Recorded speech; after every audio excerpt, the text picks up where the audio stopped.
Streaming short series RCTI Plus gratis.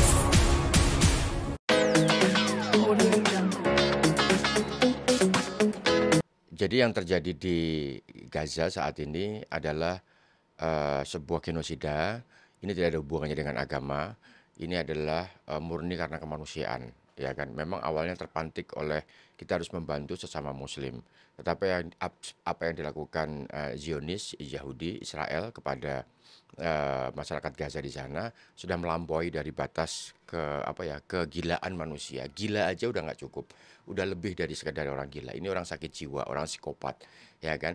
Sehingga dengan begitu hasilnya adalah apa? Hasilnya sekarang ini Gaza dan orang-orang yang ada di sana, terutama masyarakat Palestina, tidak hanya terjajah, tetapi sudah dalam krisis pangan, sudah kelaparan, kesehatan menurun, terus asupan pangan, terus asupan kesehatan di sana, obat-obatan apa segala macam itu sudah sangat tipis, minim apa segala macam. Dan sampai saat itu pun tidak ada upaya dari pihak Israel untuk membuka border pengiriman bahan bantuan, bahan makanan, obat-obatan itu tidak dibuka.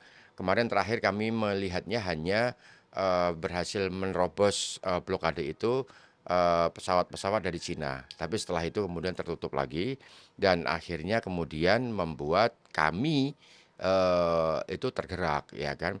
Mungkin tidak hanya kami, tapi semuanya muncul dari beberapa negara-negara sudah memulai aksinya. Dan pada saat kami mendengar, Saskia dan teman-temannya mendengar bahwa akan ada aksi gerakan yang diprakarsai oleh 54 bahkan 55 negara lebih, ya kan, untuk memberikan aksi damai sekaligus membawa bantuan yang berjalan dari Kairo ke ke Rafah, ya kan, ke Rafah. Itu adalah sebuah aksi yang harus kita dukung karena di situ tidak hanya melibatkan negara Muslim. Di situ melibatkan banyak negara, tidak hanya Muslim. Nah, sayangnya tidak ada representasi dari negara Indonesia yang ada di sana, gitu loh. Dari 55 negara, bahkan lebih dari itu tidak ada satupun aktivis atau umat dari Indonesia yang ada di sana. Makanya dia nanya ke saya, Bi, kalau kita jalan di sana bagaimana gitu.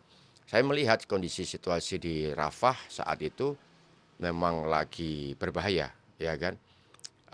Berbahayanya pertama adalah belum tentu pemerintah Mesir itu akan memberikan izin masuk ke masyarakat aktivis menuju ke Rafah. Karena menuju ke Rafah itu ada sekitar 6 checkpoint, ya kan.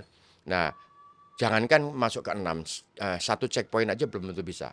Jadi dan itu pasti akan terjadi chaos, ya kan. Karena itu makanya saya bilang sama Saskia, kayaknya kita nggak bisa berdua ke sana. Kita bagi tugas. Harus ada yang ada di Indonesia, ada di rumah jagain anak-anak, sekaligus juga memantau perkembangan, menjalin komunikasi dengan pemerintah setempat. Misalnya dengan KBRI, terus kemudian dengan pemerintah, kementerian terkait, agar supaya perjalanan siapapun yang berangkat nanti di sana, wakil dari Indonesia itu aman, terlindungi. Tiba-tiba di sana terus kemudian terjadi chaos, terus kemudian paspornya dicabut, dideportasi, terus kemudian visanya dicabut, bagaimana gitu kan nasibnya? Atau lebih parah lagi, masuk penjara, ya kan? Terus tidak ada yang melindungi gitu kan? Itu kan sangat berbahaya sekali kalau kita tidak memiliki komunikasi dengan pemerintah Indonesia baik yang ada di Mesir maupun pemerintah Indonesia yang ada di Indonesia. Sebenarnya saat ini sudah berkomunikasi dengan saya, tapi saya tidak bisa memberikan. Biar nanti Saskia sendiri yang akan menyampaikan. Tapi yang penting Saskia bilang kepada saya bahwa saya harus terus menyerukan. Karena kalau Saskia menyerukan di sana, Instagramnya, sosial medianya dipantau sangat ketat oleh oleh Intel, ya kan. Dan memang dari Indonesia hanya berangkatnya cuma 10 orang, tetapi 10 orang itu ternyata memiliki pengaruh yang cukup besar. Terbukti pada saat keberangkatan Saskia di situ, media viral sekali gitu kan. Media mengutip kiri kanan apa segala macam dari berbagai kanal-kanal sosial media itu mengutipnya. Jadi Jadi sekalipun 10 orang tapi dampaknya besar sekali, ya kan. Terus kemudian di-repost oleh beberapa ustadz, ulama, aktivis Muslim Indonesia, bahkan aktivis non-Muslim juga melakukan di-posting atas apa namanya atas berita-berita itu, akhirnya kemudian membawa situasi di sana menjadi tidak kondusif, ya kan.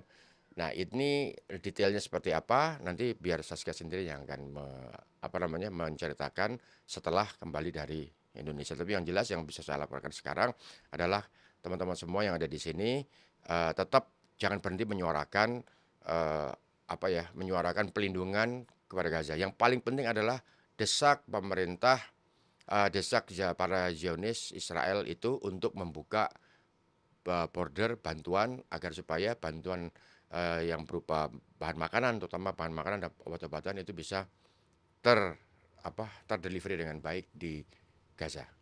Pertama karena kami harus menyuarakan kami harus menyuarakan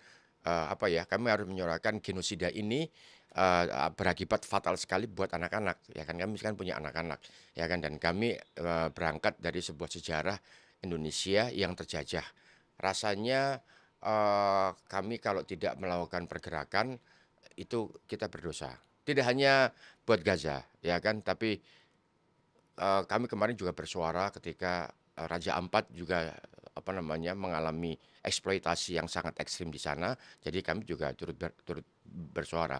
Jadi kami tidak hanya menyuarakan sisi kemanusiaan yang ada di negara yang jauh dari kami, tapi kami juga melakukan itu di sekitaran kami.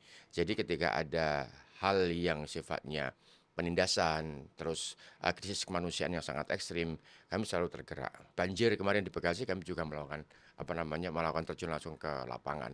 Jadi ini memang bagian dari upaya kami dan keluarga kami untuk supaya bisa bermanfaat bagi banyak orang sebetulnya. Apalagi yang di Gaza itu jelas-jelas adalah upaya perebutan tanah apapun alasannya dan itu terjadi sebuah genosida yang sangat luar biasa ekstrimnya. Mas Anung, tapi sebagai suami nih, mungkin ada kekhawatiran nggak sih atas keselamatan Kak Saskia nih? Tadi Iya, tanggal 15 ini puncaknya ya, puncak iya. aksi tersebut ya? Tanggal 15 ini adalah puncaknya. Dari tanggal 12 Saskia berangkat, tanggal 13 dijadwalkan itu mulai bergerak menggunakan mobil dari Kairo menuju ke apa namanya ke titik terdekat Rafah. Dari situ kemudian berjalan kaki sejauh 50 kilometer. Jadi perjalanan itu bukan dari Kairo ke Rafah, itu bukan, tapi perjalanan itu ditempuh dari kota terakhir sebelum Rafah. Ya, jadi itu sekitar 50-40 kilometer. Kami tidak melakukan perlawanan apa-apa sebetulnya. Kami hanya memberikan dukungan moral, ya kan. Kami tidak bersenjata. Memang sengaja kami tidak bersenjata, ya kan, karena memang kami tidak mau perang. Kami cuma kepengen mendesak, menggedor sisi kemanusiaan dari apa namanya Israel agar supaya membuka border tersebut. Kalau ditanya bagaimana perasaan saya, kekhawatiran saya, ya kalau khawatir, pasti khawatir, gelisah, ya kan. Apalagi saya posisinya kan ada di Jakarta, ya kan. Kecuali kalau saya ada di sana, itu saya pasti bisa mengira-ira beban saya seperti apa, bahayanya seperti apa, terus situasinya apakah kondusif apa enggak. Itu lebih bisa lebih bisa diukur perasaan saya, pemikiran-pemikiran saya. Tapi kalau di sini kan informasi terbatas. Ketika saya tanya ke kedutaan besar eh, Indonesia yang ada di Mesir, mereka memberikan jawaban yang kurang memberikan ketenangan buat saya. Artinya jawabannya masih global gitu loh. Ya mungkin karena mereka pun juga dipantau.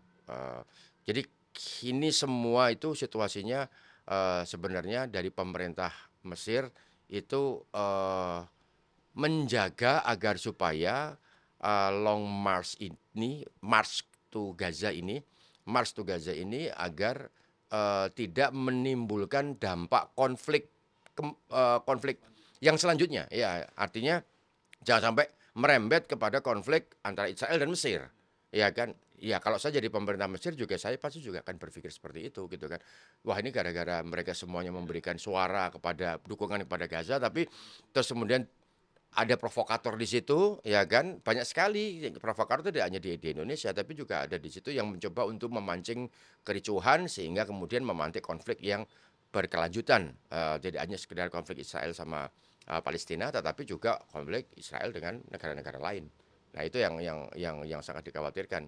Maka dari itu pemerintah pemerintah Indonesia yang diwakili oleh KBRI yang ada di sana belum bisa memberikan jawaban apa-apa kepada kami gitu. Sebelum keberangkatan KMK ini artinya sudah ada diskusi panjang dengan Mas Hanung sendiri. Sudah ada Komunikasinya. ya sudah ada diskusi panjang. Jadi ada plannya gimana gitu kan. Itu perjalanan di tengah gurun loh ya kan. Kiri kanannya nggak ada apa-apa ya kan. Mereka akhirnya kemudian bersepakat menyewa bus ya kan. Nah, bus itu di dalamnya berisi bahan bantuan sekaligus juga makanan dan mereka akan menyewa bus yang di dalamnya ada kamar mandinya. Jadi kalau misalnya mau pipis atau mau buang air gitu kan itu bisa bisa ada di situ. Bahkan ada salah satu aktivis Hamidah itu dalam keadaan hamil gitu kan. Itu buat saya luar biasa sekali Hamidah. Dari Indonesia. Hamidah itu influencer itu dalam keadaan hamil berangkat ke sana gitu kan.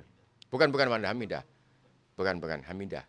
Ada influencer Hamidah itu berangkat ke sana itu dalam keadaan hamil. Jadi bus itu difungsikan untuk bagi mereka yang tidak tahan, tidak kuat berjalan, makanya kemudian masuk ke dalam bus itu. Jadi sudah siap, sudah prepare semuanya. Dan kami di sana juga sebetulnya hanya sekedar memberikan sinyal, memberikan rekognisi bahwa kami dari Indonesia ada loh gitu loh.